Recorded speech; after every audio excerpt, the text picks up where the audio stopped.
Welcome to This Week in Black Media, February 6th, 2019. Our first video featured this week, and we will proceed from there, is the Kamala Harris video, featured by the Young Turks, which shows Harris laughing about incarcerating parents, potentially incarcerating parents, and in one case, literally incarcerating a parent for their children being truant. I think this video shows a lot more of her character than what she presents in her presidential bid. This video went viral. This video was a trending topic amongst black media leaders, and we're going to use this as our reference point to point out a few things and continue discussions and take a look at this issue from multiple perspectives. For those of you that are new, the purpose of these videos, This Week in Black Media, is to give a synopsis of the trending events in black media, try to keep it under 20 minutes, and to give that synopsis for those that don't have hours to review the material as we do. So the important part here is that when it went viral, Ms. Harris, who has a powerful media team and a powerful public relations team, well-financed, is that a later news article was done. I believe it's CNN with Joy Reid, and she shows that a woman presents the idea that those that were complaining about Harris, or that are against Harris, using the title of DOS, as in Descendants of Slaves, which Antonia Moore and Yvette Arnold have popularized.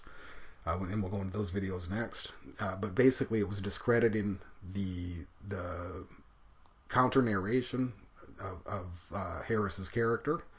You know, the backlash that came from the black community not supporting her, and this was widespread, and this was strong, and they tried to relegate that and present that as if it was just bots, as if it was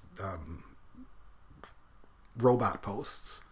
You see fractal posts not done by people, that it really wasn't people resisting it. It was fabrications, so to speak, by other vested interests. So in essence, taking away from the backlash that Harris was. It was trying to control the narrative, trying to control the resistance to who's been anointed for the Democratic Party as a system reinforcing Negro.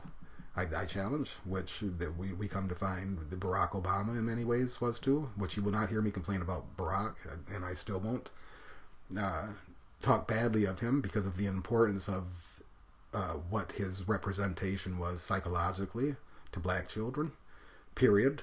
And there's only so much he could do as a black president at this juncture in history. His hands were tied in many ways before he even started. From a symbolic perspective, it was deeply important for him to be there with Michelle Obama and his family there as the leaders of the country. Make no mistake about that. And if Harris happens to get the presidency, that this will remain the same. There will still be that positive aspect of it symbolically. Number one, as a female. And number two, she, as a black woman, and there's been a lot of resistance saying she isn't black, but I can assure you she's just as much a nigger to a racist as anyone else is. From that perspective, that's a black woman. That is not a white woman. But even with that, her character is not just suspect. It's what she's done in her career is wrong, and I don't believe she deserves to be elected. So, but I try to look at the brighter side of things also. So it's still a black woman there, any way you cut it. So if she does win it, we'll make the best of it. But this brings us to Antonia Moore's video, where he explains what the Descendants of Slave is. And you can watch that video to be up on that. But him and Yvette Arnold are working hard to demonstrate how the American descendants of slaves, not just working hard, they bring data supporting all of their arguments, but how we are a unique tribe that are unique to this country, and that we deserve unique recognition and unique reparations, and that the civil rights movement was appropriated by European women and other peoples of color, if you see what I'm saying there. And the data's there. It speaks for itself, and they are steadfast in their support of this. Which brings us back again to this video here that Yvette Arnold talks about with Joy Reid, where they are trying to say that no, it's bots that were going against Harris. It's bots that are posting this video here, copies of this video right here, trying to discredit her. No, it's not trying to discredit her. It's trying to show what it lifts the veil on her. But politicians are ambitious. Her ambition is clear. Well, when you watch this video, you know, she hasn't been a part of the black community. She went to a historically black college, but most of them are system reinforcing Negroes. It's still a European processing plant. You see, and that's most of the fraternal organizations. That's most of the secret handshake organizations. Now, I'm not saying everybody. I never say that because, number one, I'm not a part of those organizations. I can only go by what I've seen externally from the outside from those that are members of such organizations. And then I also have to look at their records. What have they done for the black community? What have these people from these organizations done to go against the racism? Many of them have done nothing. You see, many of them have done nothing, and their records speak for themselves. Now, when you look at our historians, you see, that come out of these universities that re-narrate African history and the perspective of Africans. They are heroes. I don't care what organization they're part of. When we look in the history of our psychiatrists and psychologists, when they reorient African psychology within an African framework and show that that is the older psychology and that the European psychology is a distortion of that framework, that is to be honored regardless of what organization they are may be a part of. You see, so I'm not talking as a monolith, but I am talking in general. So, yeah. So that brings us to this censorship that's taking place. You see, when you lift the veil on the censorship, of the European media, how they're trying to censor the critique of Harris, who is a secret supporter of the Israel interests. We'll find that too. Same with Cory Booker. You see what I mean? And that brings us here. This is the kind of censorship we're talking about. Another Young Turks video, but we see where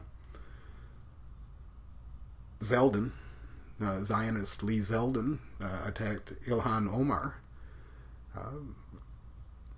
unprovoked, and is trying to implement censorship. That's what he's talking about. You see, you have to look at it. It's the same machine. It's the same racism the same racism that is attacking the Palestinians, that is treating the Palestinians in a inhumane fashion. The same system, the same apparatus is being operated on us in America. We have a lot more in common with the Palestinians than many would suspect, because we have the same enemy. Make no mistake about that. And this is the bill that Zeldin was talking about here. The U.S. Senate just quietly passed an anti-BDS bill, anti-boycott, divestment, and sanctions. What they do to the Palestinians, you can better believe if they get away with that, they're going to try a version of it here in America on us. Because we are America's Palestinians. We are the black people of America. We're America's Palestinians. and the Palestinians are Israel's black people. You see, so that's just what it is.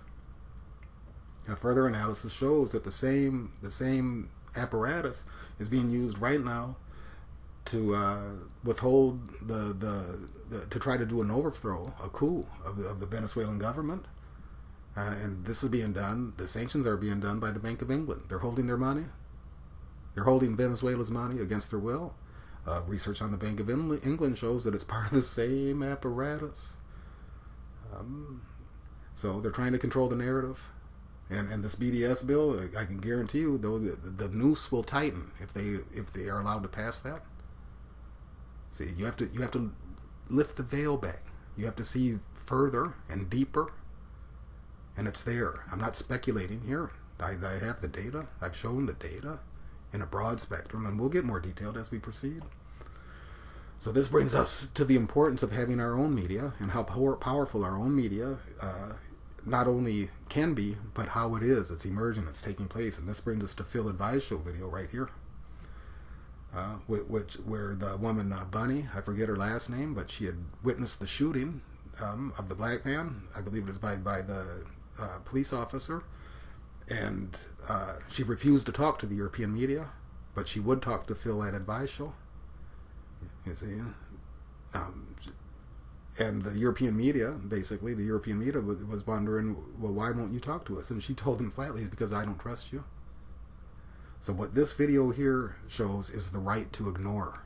And that's important, because as the black media grows, we're going to see, and as our awareness of black media channels grows, we will see more of that, where we will be conscious of that. We will not talk to the European media. We will not talk to the system reinforcing Negro representatives of the European media. We will go to the black media that we can trust. And keep in mind, all skin folk ain't kinfolk, so to speak. I like that term. I like that reference, so to speak. That proverb, that African-American proverb there. Because we can't trust even our own black media necessarily. They have to have a record. They have to have a proven history of being consistent in black causes, in black interests, in being loyal. You see, and the channels that I feature here, all of those channels show that. The channels that you see that we are subscribed to on the Ancestral Productions channel, all of them have shown that over a period of years, consistency. Those that I would deem trustworthy to talk to, and this that took place with Advice Show, I see that coming. The right to ignore them, that's what they fear most, and they will be ignored, increasingly so. I did a video several months ago, but it's very potent in my memory, where not only working security in a couple different Mexican restaurants, but also as a patron at different Mexican restaurants, where it was a Mexican social field, where they had their own newspapers, where they had their own music, where their culture was intact, and anybody that came in was in their culture, even though this was within America. See, they lived in a dual reality. So they might spend 8 hours in European social fields, but they come back out of those social fields into their own culture, where their culture is resonating. This keeps them strong. This keeps them powerful. This keeps them not caring about learning the English language or being accepted in the European system. They can hold their breath and do 8 hours a day if they need to, and then they come back home. See, the same thing is happening for blacks now. The same thing is the right to ignore them, which is what they fear most. So, moving along. Take a look at this video here. When all is said and done, this is a good one to funnel the conversation that's taking place here down into perspective. Tariq Nasheed just featured Professor Truth and the Black Authority, who we will be subscribing to this week. So look for that also. We've watched him for a long time now. We need room on the subscription section on our channel. And in any order, you have Tariq Nasheed, who is one of the most dynamic leaders in our community.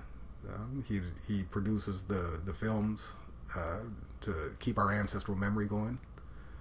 Hidden Colors. He did the video. He did the film on the Haitian Revolution. He does radio shows. He's active. He's dynamic. He's probably the most dynamic that I know of, and that's a gift to our community in more ways than one. He just had on his radio show the Black Authority and Professor Truth, and then during that radio show, Yvette Arnold was in the chat section. And what I'm saying there is there's a clustering of power taking place there.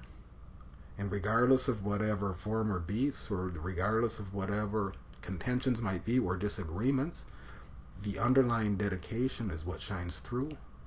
And what I hope to see is for something to be built from that. Because that's what'll scare most. I think it's inevitable. You know? But this clustering of consciousness is needed, and it's not going to go away. And keep in mind, perhaps it was just something common sense, but I predicted this a long time ago. And there's more to it that will be gone into at a later date. So this is a good thing, but there's a common enemy. There's a common enemy, and that enemy is global, and it's dissipated, and our awareness of it dissipates it more so. Because when we lift the veil on that enemy, it's ugly for everybody. It's ugly for Europeans. It's ugly for Europeans. When your typical European Christian comes to find the things that are written about the Goys, the so-called Gentiles, by the very people that deny so or don't talk about so in their face, they're going to be pissed off. And rightfully so. When they find out that they don't denounce the Babylonian Talmud and realize the things that they said about Jesus Christ in that text, that their rabbi said, that they still honor, they're going to be pissed. And it's coming. And that's why they're so eager to implement this legislation here. So this brings us to reparations and Marianne For America. This is an important conversation. I've seen a great deal of attack, or maybe I shouldn't call it attack, but the complaint that it's not enough. It's the conversation that is important, is what my argument is. That the conversation is on the table at a national level is what's important. To say it's not enough, that goes without saying. A basic knowledge of negotiations know that you start low. She's put the conversation on the table, and no other politician has been able to do so at the scale that she has. In this, I am sure, there's not many in the black media community that will say that this is not important. The others beat around the bush. The others, Elizabeth Warren has made reference to the housing disparity and the redlining. Cory Booker has his baby bonds, which could be looked at as a form of reparative justice, even though that would go to all poor families, which I would still support anyways, but that does not touch on exclusively on what is due to the Africans of the descendants of the transatlantic slave trade. What Williamson has done is she's said it from out of the gate. No other politician has done that. No other politician has done that. And then when she was asked, if you look at the video, and what I see on it when she in the CNN video, it was, I'm paraphrasing, but it was implied, well, that whether or not that she sees as it was due, and her response was like, it's ridiculous to say that it's not due. That was in her body language. It was like, are you kidding me? Of course it's due. So she's talking about the moral culpability of this racist society that we live in. It's shameful. It's like minds here that come to this channel. But no group of human beings on the planet in history has been treated as badly as the Africans of the diaspora. And the transatlantic slave trade in particular. None. Not as consistent, not as brutal, not by numbers, none. We are owed. Morally, it can never be repaid to the extent that is due. And I suspect there's hell to pay regardless. So, that's where we're at for this week. There'll be more to bubble up. The consciousness is emerging. The group, the tribal consciousness, long overdue. So, everything in its right time. So, stay tuned. Check out some of these channels if you're unfamiliar with them. They're different channels, different perspectives. Same core agenda, nonetheless. Find one you like and stay tuned to it. So until next week, as always, continue to support black media